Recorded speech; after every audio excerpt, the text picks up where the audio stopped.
Willie D Live. Whitney Houston dies. I remember at TMZ, and we're covering the story. And one of the guys in the office goes, "Van, have you ever heard of a homegoing?"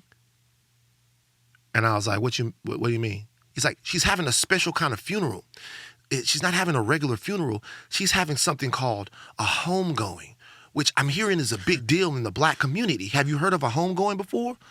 I'm like, whoa, you fucking with me? She's going home. She's going home to Jesus. She's going home to God. Like homegoing, sunrise, sunset. It's like this is a funeral in the black church way of having a funeral, but the term homegoing is simply a term used because you're going home to Jesus. You're going home to glory, whatever. Sending her back to where she came from. Exactly. She's going home. Yeah. It's not a thing. It's not something that needs an intellectual dissertation. And when the story was written, and it was like, people felt the way. People were like, but they don't know. So is it fair to say that TMZ contributes to the toxicity in our culture? Sure. Yeah. But or is it that just what people want to see? Yeah, they definitely do. But what I would say is not especially, right? So, without a doubt. But they not, at least when I was there wasn't an edict to be like, let's fuck over these people.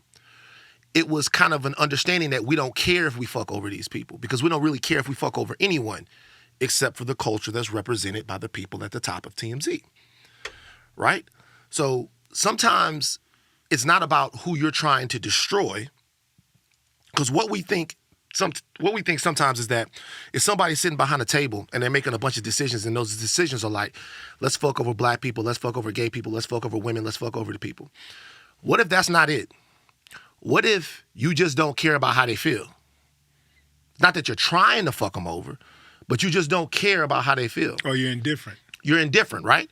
Those people, though, because of situations that exist in society, they might need you to care about how they feel, because dangerous narratives that target them might have been A, more successful in the past, and then B, also more dangerous in the past. So how do we have the conversation about vulnerable and at-risk portions of the American population with groups that go, hey, we give it to everybody the same? Well, it's not this. It doesn't feel the same when you're talking about certain groups, because certain groups, the narratives about them are used to then kill them, right?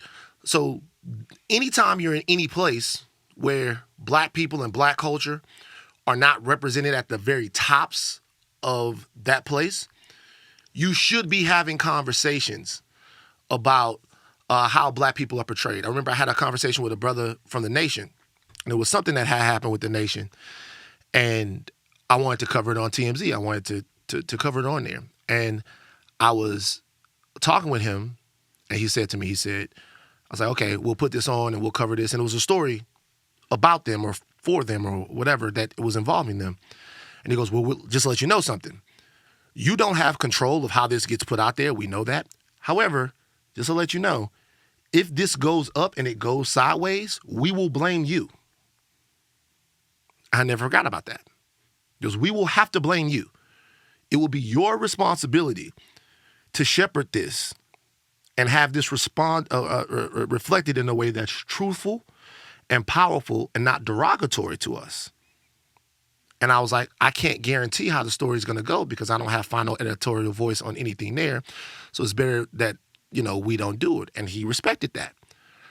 So the responsibility of, if you care, of a person culturally when you're at any entity is to make sure that to the degree that you can be an influence on the people that are writing stories or portraying your culture, to make sure that they're not taking unfair shots or being pernicious in the way that they reflect and show your people. It's hard. You'll lose jobs doing that.